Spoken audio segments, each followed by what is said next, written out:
भारत के मध्य भाग में एक राज्य था जिसका नाम था नौराजगढ़। यहाँ के राजा वीरसेन अपने साहस और न्यायप्रियता के लिए प्रसिद्ध थे। वो युद्ध कौशल में भी निपुण थे। इतिहास के पन्ने में उनका नाम और भी कारणों से दर्ज हुआ और वह था एक भयानक श्राप। उसके कारण भीषण हुआ नरसंहार। वैसे तो वीरसेन ने अपने जीवन काल में अनेक युद्ध लड़े और विजय प्राप्त किया, किंतु एक युद्ध ने उनका जीवन ही बदल दिया और वह युद्ध था कैलाशगढ़ की रानी मृणालवती के विरुद्ध। मृणालवती एक विचित्र और रहस्यमयी रानी थी। रानी के बारे में कहा जाता था कि वह तंत्र विद्या में निपुण थी। मौका देखकर राजा वीरसेन ने कैलाशगढ़ पर आक्रमण करके रानी मृणालवती को युद्ध में हराकर बंदी बना लिया और अपने किले के तहखाने में बंदी बनाकर रख लिया। लेकिन किसी को पता नहीं था कि रानी बंदी होते हुए भी अत्यंत शक्तिशाली थी। एक दिन रानी ने किले के तहखाने में अंधेरा होने पर घोर तंत्र साधना की और राजा वीरसेन को श्राप दिया कि जा, तेरा वंश नाश होगा, तेरा किला वीरान हो जाएगा और तेरी आत्मा चीख चीख कर इसी किले में भटकेगी जब तक तेरी सच्चाई उजागर न हो। एक दिन रानी ने विष पीकर आत्महत्या कर ली, लेकिन उसकी मृत्यु के साथ ही नौराजगढ़ की विनाश गाथा भी शुरू हो गई।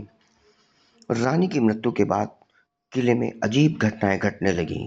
सैनिकों को रात में किसी स्त्री की करुण पुकार सुनाई देती तो किले की दीवारों से कभी खून टपकने लगता, और इससे भी भयानक यह था कि राजा को हमेशा ये लगता कि कोई अदृश्य शक्ति उसका गला दबाकर मारना चाहती है।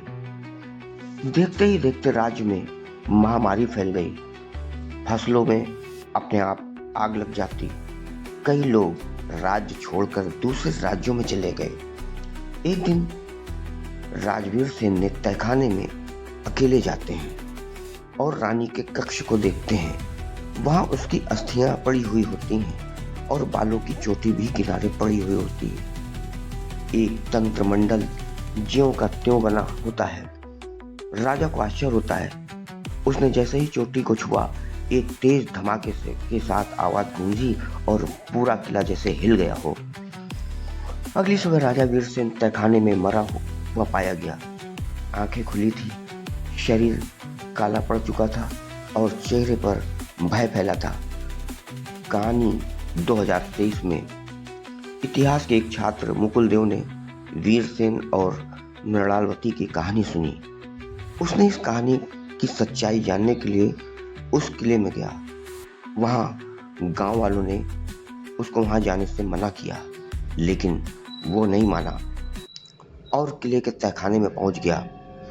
तहखाने में कदम रखते ही उसे अजीब सी बेचैनी होने लगी। उसके कैमरे की रिकॉर्डिंग भी साफ नहीं हो रही थी। हवा ठंडी चल रही थी, लेकिन पसीना बह रहा था।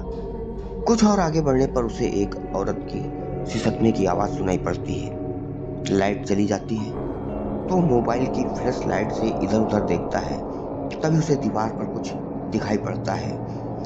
सत्य उजागर करो, नहीं तो तुम्हारा भी वही हाल होगा जो राजा का हुआ था। मुकुल देव को एक भूतिया चेहरा दिखाई पड़ा, जैसे उसकी आंखें जल रही हो और चेहरा जला हुआ हो। मुकुल देव डरकर भागने की कोशिश करता है, लेकिन जैसे उसके किसी ने पैर जकड़ लिए हो, तभी एक आवाज गूंजी, मेरी आत्मा को मुक्त कराओ। वीरसेन ने जो मेरे साथ अत्याचार किया उसकी सच्चाई सामने लाओ।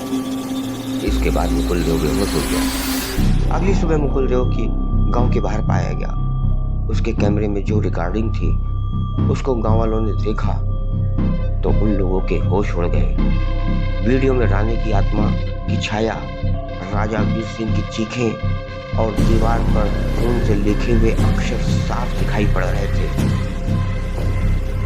तभी एक दरवाजा धीरे धीरे बंद हो जाता है। दरवाजे पर लिखा है, यह श्राप अभी खत्म नहीं हुआ है।